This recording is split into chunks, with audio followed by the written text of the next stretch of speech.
Une nouvelle session d'information, mesdames, messieurs, merci de nous suivre. Au sommaire de ce journal, la 6e conférence de gouverneurs s'est clôturée tard dans la soirée du mardi 19 décembre 2017 à Goma, chef-lieu de la province du Nord Kivu. Réunis autour du chef de l'État, Joseph Kabila Kabange, pendant 2 jours, le participant parmi lesquels des ministres du gouvernement central et conseillers du président de la République ont échangé autour de la mobilisation des recettes locales et structure des dépenses. La prochaine conférence de gouverneurs se tiendra à Mbandaka au premier trimestre 2018. Et puis 4 morts, c'est les bilans après les déraillements d'un train dans la province du Kasaï central. Un accident qui se produit dans la nuit du lundi 18 décembre à près de 65 km au nord de la ville de Kananga. À en croire les techniciens de la Société nationale de chemin de fer du Congo, les personnes mortes seraient des voyageurs clandestins car le train ne transportait que les marchandises. Et enfin, Constant Marie reste le seul candidat en lice pour la présidence de la Fédération congolaise de football FECOFA, ce suite au rejet de la candidature du journaliste sportif Jean-Claude Mwamba pour cause de non-respect de certaines conditions. À la tête de la FECOFA depuis 2005, Constant Marie est bien parti pour remporter les élections prévues le 23 décembre 2017. Clôture de la 6e conférence de gouverneurs à Goma, capitale de la province du Nord Kivu, mardi 19 décembre 2017. Réunis autour du chef de l'État, le participant parmi lesquels le ministre du gouvernement central et conseiller du président de la République ont pendant 2 jours échangé autour du thème mobilisation de recettes locales et structure de dépenses. Ils ont également évalué le taux d'exécution de 2 sessions précédentes. Selon les vice-premiers ministres en charge de l'intérieur de la sécurité, Emmanuel Ramazani Chadari, qui en a fait le compte rendu, les invités ont passé chacun en revue les diverses contraintes et opportunités en rapport avec la création de richesses dans leur province. Beaucoup reste à faire à ce point, malgré quelques avancées enregistrées. La mobilisation de recettes connaît un faible niveau de maximisation de ressources en raison de facteurs économiques, financiers qu'institutionnels, a constaté les délégués à la conférence. Pour ce, les participants ont recommandé le renforcement de la régie financière par le gouvernement central. Le recensement de tous les contrats miniers a aussi été un autre sujet de la conférence, ce pour permettre aux nouveaux investisseurs de travailler dans ce secteur. Les membres du gouvernement central ont quant à eux présenté les meilleures voies pour maximiser les recettes. Par ailleurs, le gouvernement central s'est engagé à payer les arriérés dus aux provinces et reprendre le décaissement en leur faveur comme dans le passé. Les conférenciers ont salué les avancées significatives opérées par la CENI dans le processus électoral, saluant ainsi le leadership du chef de l'État congolais. Ici est de signaler que la prochaine conférence de gouverneurs se tiendra en Mbandaka au premier trimestre de l'année 2018. Le président de la République, Joseph Kabila, a accordé une audience au président des assemblées provinciales ce mercredi 20 décembre 2017 à Goma. Ce, après la clôture de la 6e conférence de gouverneurs qui s'est tenue dans la capitale du Nord Kivu. Après avoir passé en revue la situation générale des assemblées provinciales ainsi que l'évaluation du processus électoral, Joseph Kabila, en bon père de famille, a donné des orientations claires à ses invités tout en répondant à leurs préoccupations.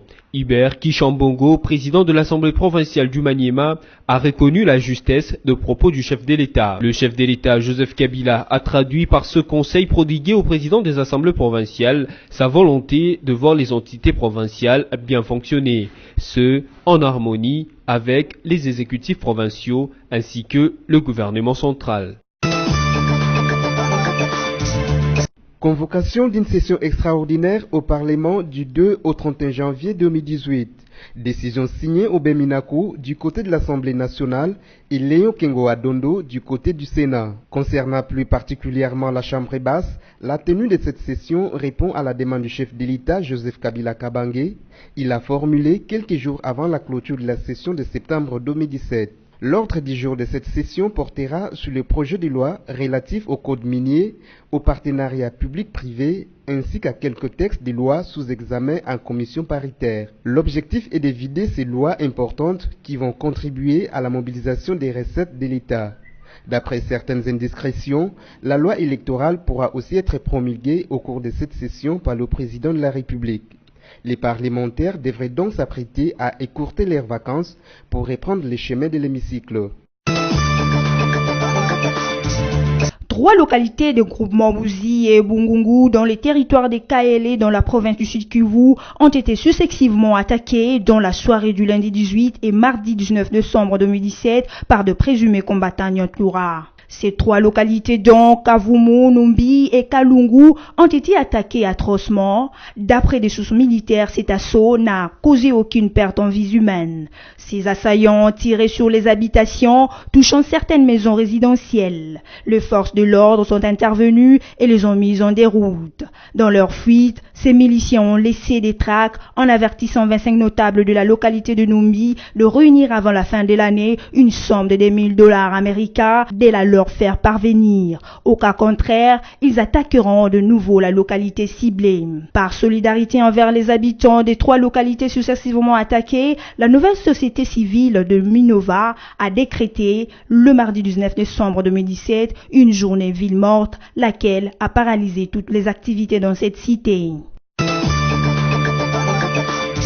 4 morts, c'est les bilans après le déraillement d'un train transportant le marchandise en provenance d'Ilebo dans la province du Kasaï central. Un accident qui s'est produit dans la nuit du lundi 18 décembre au PK17 dans le secteur de Chiboté dans la commune rurale de Demba, à 60 km au nord de la ville de Kananga, à en croire l'administrateur assistant du territoire de Demba. La tragédie aurait été provoquée par l'assemblement de la voie ferrée. À s'en tenir à l'équipe des techniciens de la Société nationale de chemin de fer du Congo, les 4 morts ne seraient encore qu'un chiffre provisoire en attendant les résultats des recherches approfondies. Les experts de la SNCC précisent que ces personnes mortes voyageaient clandestinement car le train ne transportait que les marchandises. Notez en outre qu'il s'agit du 3e accident de train au Kasaï central depuis les débuts du mois de décembre. Le chef de l'état-major de l'armée zimbabwéenne, le général Constantino Chiwanga, va devoir quitter ses fonctions au sein de l'armée. Le général Chiwanga, qui a dirigé le coup de force qui a causé la chute de Robert Mugabe, va faire valoir ses droits à la retraite dans l'attente d'un prochain redéploiement, a annoncé dans un bref communiqué le chef de cabinet du nouveau président Emerson Mnangagwa. Par ailleurs, le responsable de l'ONG Human Rights Watch pour l'Afrique australe, Dewa Mavinga, a affirmé que la retraite de l'officier précéderait probablement d'un redéploiement qui ferait de ces derniers vice-présidents du Zimbabwe. En dépit de toutes les confirmations sur la démission du général Chiwanga de ses fonctions du chef de l'état-major de l'armée zimbabwéenne, le général n'a pas donné lui-même de précision sur sa future affectation. Ainsi, les causes officielles sur sa décision restent encore un mystère. Le président de la Fédération congolaise de football association FECOFA depuis 2005, Constant Omari Selemani, sera candidat à sa propre succession pour les élections prévues ce samedi 23 décembre 2017. Ce, suite au rejet de la candidature du journaliste sportif Jean-Claude Mwamba Mukundi par la commission électorale de cette instance sportive. Ce rejet est causé par le non-respect de certaines conditions, a indiqué Jean-Claude Mwamba aux confrères de la radio Okapi sans plus de précision. Constant Omari, élu pour la première fois en 2005, puis réélu en 2009 et 2013, est donc bien parti pour briguer un 4e mandat à la tête de la FECOFA. Retenez cependant que sur les 20 personnes qui ont déposé leur candidature, seules 14 ont été retenues par la commission, dont celle de Constant Omari Selemani au poste de président, de Donatien Chimanga Mwamba au poste de premier vice-président, de Jean-Didier Massamba Moulanga au poste de 2e vice-président, de Roger Bondembe Bokanyanga Bobo au poste de 3e vice-président, de Théobald Binamungu Rou Bimbura au poste de 4e vice-président, de Jean-Marie Tamboué Lubamba au poste de 5e vice-président, d'Adolphe Kabamba Mwanabouté au poste de 6e vice-président, Marie Munda, Nathalie Kibangu, Jean Kamwena, Ngoba Osongo, Dismas Bissambois, Simon Kayoyo et Alfred Boloki sont tous candidats à l'équipe de membres du comité.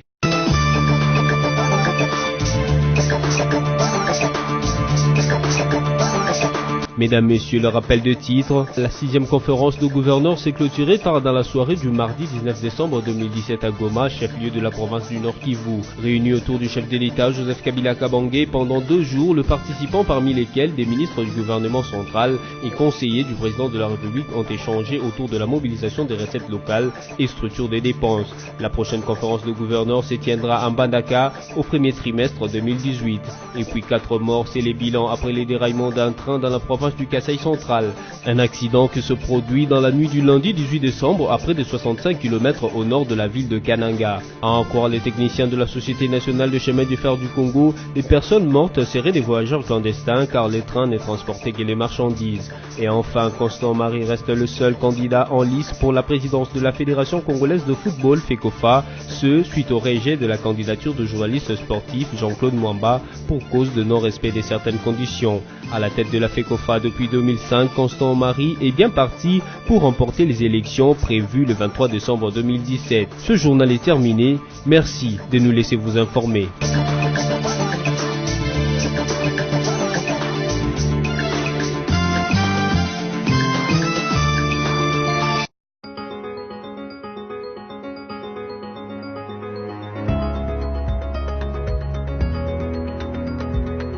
Bon mercredi à tous et bienvenue à la revue de presse de journaux parus en ligne ce 20 décembre 2017, sélectionné résumé pour vous sur BSC TV.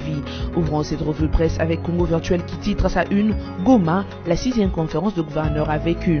Les rideaux sont tombés tard dans la soirée de mardi 19 décembre 2017 à Goma sur les travaux de la 6e conférence de gouverneurs de province. Réunis autour du chef de l'État pendant 2 jours, les participants parmi lesquels le ministre au gouvernement central et les conseillers du président de la République ont échangé autour du thème de la 6e conférence qui était la mobilisation de recettes locales et des structures de dépenses. Ils ont également procédé à l'évaluation du taux d'exécution des recommandations de 2 sessions précédentes. Selon le compte rendu de la session faite par les vice-premiers ministres en charge de l'Intérieur, Emmanuel Ramazani Shadari, les invités ont passé chacun en revue les diverses contraintes et opportunités en rapport avec la création de richesses dans différentes provinces. Et au terme de l'évaluation de l'exécution de 2 sessions précédentes, ils ont retenu que des avancées significatives ont été réalisées, mais qu'il reste encore du chemin à parcourir. La conférence de gouverneurs a sur le volet politique salué les avancées significatives enregistrées par la Commission électorale nationale indépendante dans les processus électoraux et a exhorté les gouvernements à poursuivre le décaissement de fonds dus à la CENI.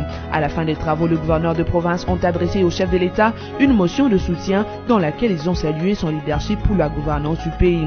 La prochaine conférence de gouverneurs se tiendra à Mbandaka au premier trimestre 2018.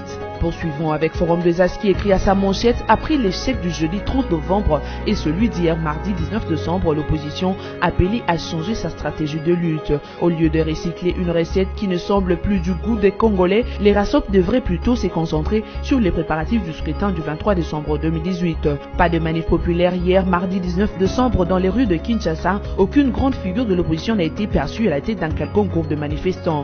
Bref, la marche pacifique du rassemblement de forces politiques et sociales acquises au changement annoncé pour ce jour n'a pas eu lieu, car la veille, le gouverneur de la ville-province de Kinshasa, dans une correspondance adressée au secrétaire général de l'UDPS, avait clairement déclaré qu'il ne prenait pas acte de cette manif.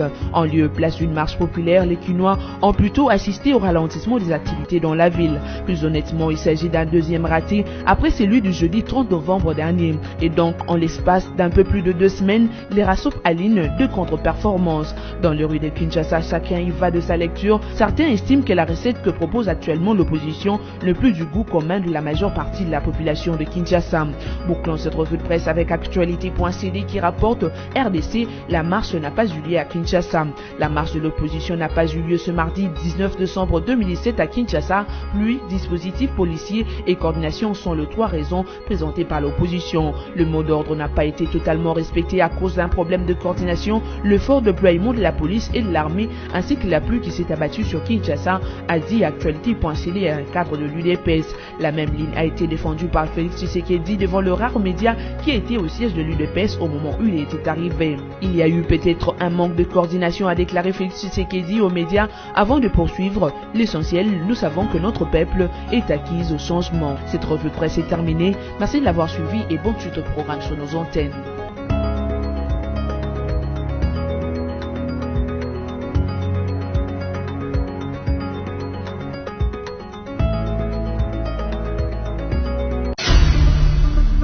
Congo Panorama, votre magazine d'actualité est à nouveau dans vos bacs avec son édition de la rentrée et ses rubriques diversifiées. Coopération et diplomatie, 8 nouveaux ambassadeurs accrédités en RDC, l'Union africaine au front contre l'Union européenne. Séjour du chef de l'État aux Nations Unies, Joseph Kabila, très sollicité, étrange, le processus électoral est fixe et irréversible. En politique, Congo Panorama vous propose une gamme de sujets variés, notamment le dossier CENI et élections avec les tournées des Corneilles Nangaa dans le Congo profond et les évaluations du processus électoral. La politique, c'est aussi la conférence des Kananga où Kabila a scellé la réconciliation au Grand Kassai ou encore le procès en cours au Kassai. La une du Congo Panorama est consacrée à l'armée.